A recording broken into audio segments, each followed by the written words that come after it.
This video is sponsored by PokemonStore.com, the place for all your Pokemon TCG online needs. The new Sword and Shield online booster packs are also available, so definitely check them out, PokemonStore.com. Also, if you use the coupon code ZapDosTCG, you get 5% off your next order. How amazing is that? Check it out.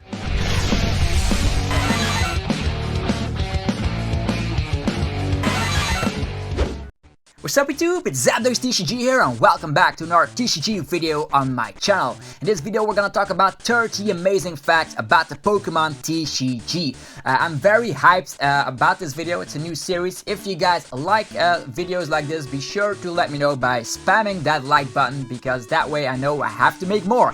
Okay, without further ado, let's get the show on the road. The first fact I have for you guys is Kadabra. Kadabra is a card that we have not seen ever since 2003 in Skyrish. All thanks to one guy named Uri Geller, which took it personally that it looks like himself. So Uri Geller is a spoon bender, and he thought like this, Kadabra card, I don't want to see that anymore, put up a lock case, and since then Pokemon is not allowed to print any more Kadabra cards. We did see some Abra cards and Alakazam cards throughout the years in the form of maybe level X's and just basic Pokemon. For instance, Alakazam EX is a basic Pokemon, and also we can still evolve into Alakazam thanks to Rare Candy, but no more Kadabra prints ever since 2003. How crazy is that? Next up, the only English Mantine card ever printed was in Diamond and Pearl in 2007. Ever since then, no more Mantine Glove, and everybody is scratching their head why. The reason that's never seen any more prints. But Mantine is a card that is actually costing a little bit nowadays, because a lot of people have their personal Pokédex binder, and if you want to have Mantine in that Pokédex binder, you're gonna have to pay $10, because that card, even though it's not a rare card, costs that much money, because a lot of people buy up all these Mantines because there's only one English card ever printed. Okay, next up is going to be Wailord EX. It had the highest HP of any card for more than 10 years in a row. 200 HP, which is definitely a record right there for the longest amount of time that happened. EX Sandstorm 2003 all the way up to XY in 2014, where Mega Evolutions were introduced. At the time of recording this video, cards right now with VMAXs have 340 HP, but having a record of 10 years, even more than 10 years in a row with the highest HP of a card is insane. Wailord EX forever in our hearts. Number 4, the World Championships has been held every year since the Pokemon Company took over the game from Wizards of the Coast. Ever since 2004 all the way up in 2019, there has been a World Championship. The year 2020 is the only thing that changed here. Thanks to the insane, horrible coronavirus, the World Championship has cancelled. So that's gonna be the first time in forever. Next up, did you know that the record of winning the World Championships, the most amount of time, belongs to Jason Kluszewski? This legend won the World Championships in the Master Division at least 3 times. Insane, 3 times winning Worlds. How about that? Yeah, more achievements here. Tord Ratcliffe is a known player that still plays currently. Did you know that this is the only player in history that won 3 back-to-back internationals? Internationals are the biggest of tournaments, and they're even bigger than Worlds itself, and this legend actually won 3 of them back to back. From North America, Europe to Oceania, he won them all at one point.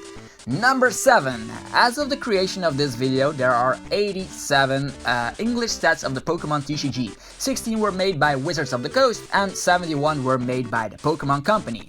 As of creation of this video, 11,329 different English Pokemon cards have been released in sets.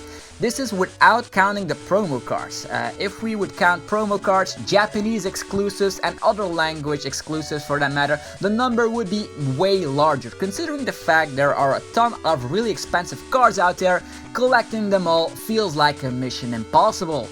Next, the Fairy type introduced in 2014 in XY is the first type that actually has stopped printing. Since Sword and Shield came around, there were no more Fairy types printed, so there's a reasoning for that. That is to balance the game.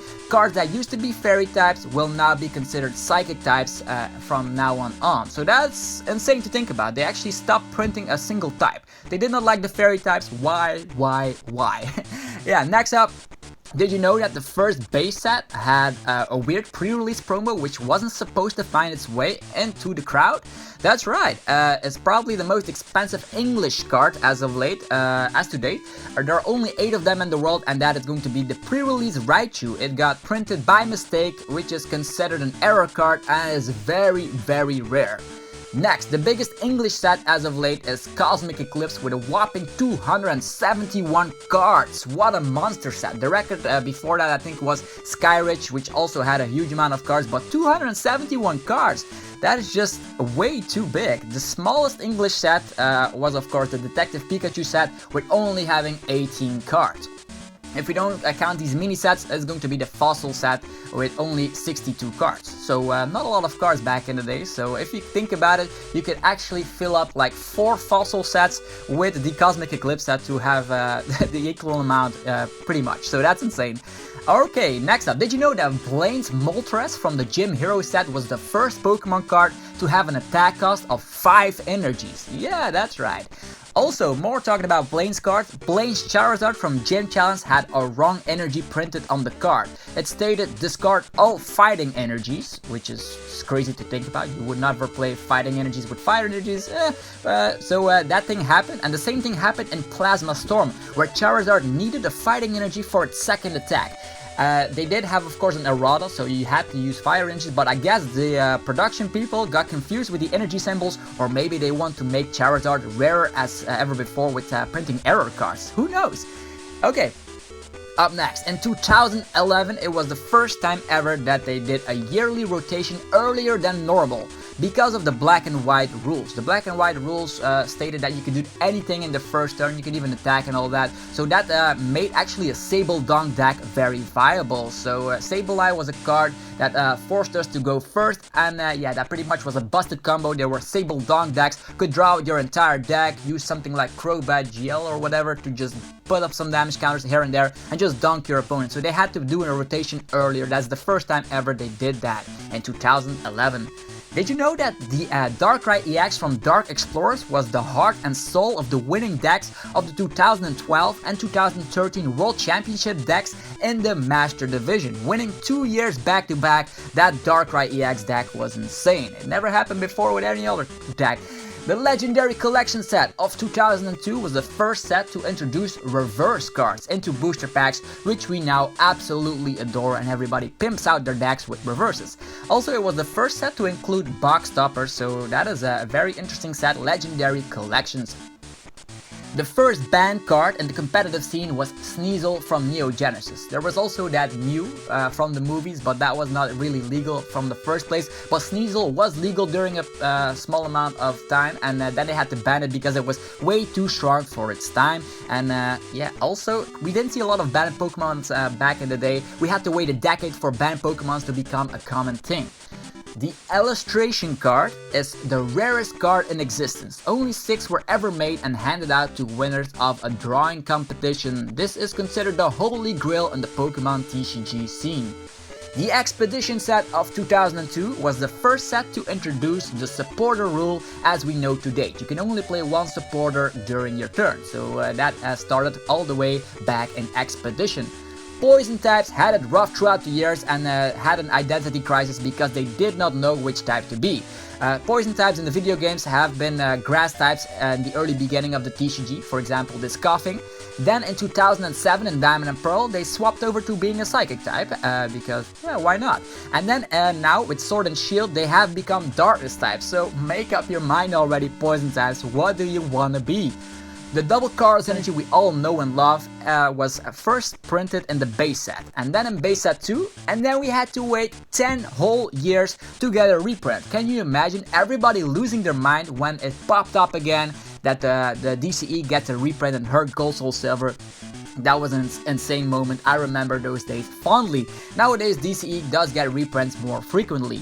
Did you know that Zoroark GX from Shining Legends brought up 6,243 championship points across the globe at special events, regionals and internationals, being the most popular and dominant deck ever throughout its legality? Now that's what I call a dominant force. It could be paired with everything, Golisopod, Gardevoir, everything, Lycanroc. What a card indeed.